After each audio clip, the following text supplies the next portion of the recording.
그러므로 이제 그리스도 예수 안에 있는 사람들은 정죄를 받지 않습니다.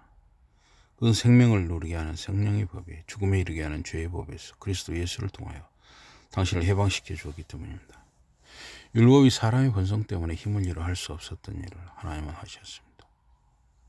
곧 하나님께서 당신의 아들을 정결 제물이 되게 하시려고 우리의 몸과 똑같은 인간의 몸을 입고 세상에 나게 하심으로써 그 일을 하셨습니다. 그래야 하나님은 당신의 아들이 입으신 사람의 몸을 써서 죄를 정죄하고 벌하셨습니다. 그것은 우리로 하여금 법이 요구하는 것을 이루게 하려는 것이었습니다. 우리는 사람의 본성에 따라 살지 않고 성령을 따라 삶으로써 율법이 요구하는 것을 이룹니다. 사람의 본성을 따라 사는 사람들은 그 본성이 원하는 일에 마음을 둡니다. 그러나 성령을 따라 사는 사람들은 성령께서 원하시는 일에 마음을 둡니다.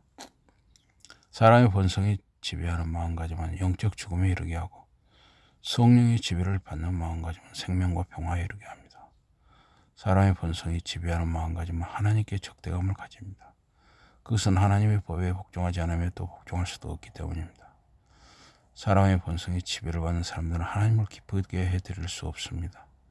그러나 하나님의 영이 정말로 여러분 안에 살고 계시면 여러분은 사람의 본성이 지배를 받지 않고 성령의 지배를 받습니다. 그리고 누구든지 그리스도의 영을 모시지 않은 사람은 그리스도께 속한 사람이 아닙니다. 그러나 그리스도께서 여러분 안에 살고 계시면 여러분의 몸은 죄 때문에 죽겠지만 성령께서 여러분에게 생명을 주십니다. 하나님께서 여러분을 받아주셨기 때문입니다. 죽은 사람들 가운데서 예수를 살려내신 하나님의 영이 여러분 안에 살아계십니다. 그러므로 그분이 죽은 사람들 가운데서 그리스도를 일으키신 것과 마찬가지로 여러분 안에 사시는 성령을 통해 여러분의 죽을 수밖에 없는 몸에 생명을 주실 것입니다.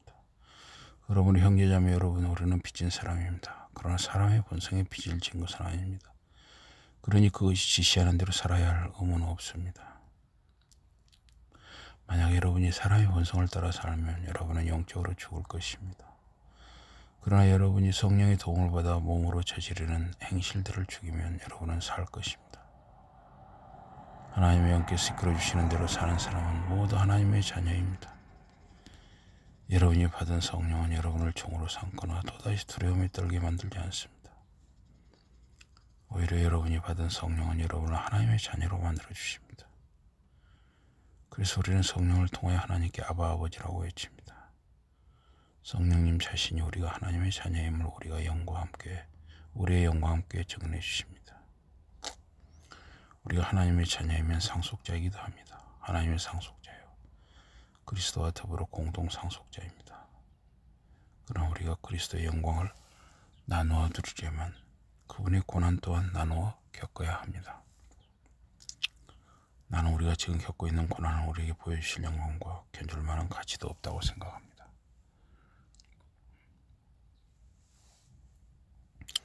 하나님께서 지으신 세상 만물에 하나님께서 누가 참 당신의 자녀들인가를 나타내 보여주시기를 간절히 기다리고 있습니다. 하나님께서 창조하신 만물이 아무런 쓸모가 없는 것들로 변해버렸습니다. 그것들이 그렇게 되고 싶어서 그렇게 된 것이 아니라 하나님께서 그렇게 되도록 하셨습니다. 그러나 거기에는 이런 희망이 있습니다. 곧 하나님께서 창조하신 만물이 죽음과 멸망의 사슬에서 벗어나 그분의 자녀들을 위해 마련된 자유와 영광을 같이 누리게 되리라는 희망입니다. 하나님께서 창조하신 만물이 아기를 낳으려는 여자처럼 지금까지 신음하며 회산의 고통을 겪고 왔다는 것을 우리는 알고 있습니다. 그뿐 아니라 우리도 하나님께서 우리를 당신의 자녀로 삼아주시고 우리의 몸이 구원받을 날을 기다리면서 속으로 신음하고 있습니다.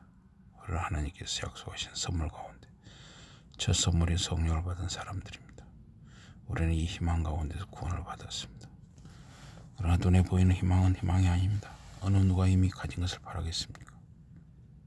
우리는 아직 가지지 못한 것을 바라기에 간절한 마음으로 참을성 있게 그것을 기다립니다. 이와 마찬가지로 성령께서도 우리의 연약함을 돕고 계십니다. 우리는 무엇을 위해 기도해야 할지도 모릅니다. 그러나 성령님 자신이 말로는 표현할 수 없을 만큼 깊은 시름소리로 탄식하십니다. 우리를 위해 하나님께 간절히 청해 주십니다.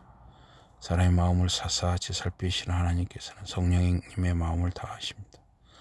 성령님께서 하나님의 뜻에 따라 하나님의 백성을 위해 기도해 주시기 때문입니다. 우리는 모든 일에 있어서 하나님께서 당신을 사랑하는 사람들의 유익을 위하여 일하신다는 것을 압니다. 그들은 하나님의 계획에 따라 부르심을 받은 사람들입니다. 하나님께서는 당신의 백성을 미리 아셨습니다.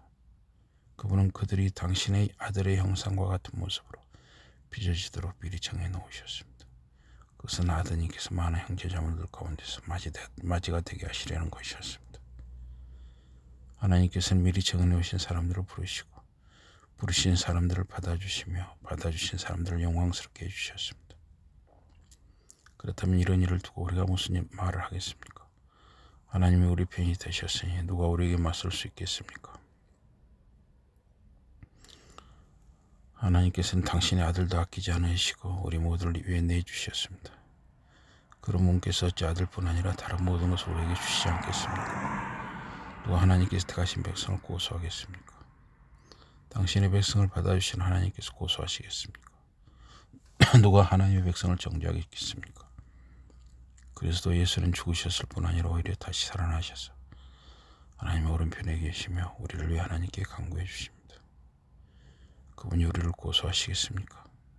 그러니 누가 우리를 그리스도의 사랑에서 떼어놓을 수 있겠습니까? 어떤 고난이나 어려움이나 박해나 기근이나 헐벗음이나 위험이나 칼이 우리를 그리스도의 사랑에서 갈라놓을 수 있겠습니까? 성경에 이렇게 쓰여 있지 않습니까? 당신 때문에 우리는 늘 죽음의 위험에 맞닥뜨립니다. 사람들은 우리를 맞이 죽임을 당할 양처럼 하찮게 여깁니다. 그러나 우리는 이 모든 어려움 속에서도 우리를 사랑하신 그리스도의 도우심으로 완전한 승리를 거두고도 남습니다. 나는 확신합니다. 죽음이나 삶, 천사들이나 다스리는 영들이나 현재의 어느 것도 미래의 그 무엇도 어떤 능력도 하늘 위에 있는 어떤 것이나 땅 아래에 있는 것이나 하나님께서 만드신 어떤 것도 그리스도 예수 우리 주 안에서 드러난 하나님의 사랑에서 우리를 갈라놓을 수 없습니다. 로마서 8장이었습니다.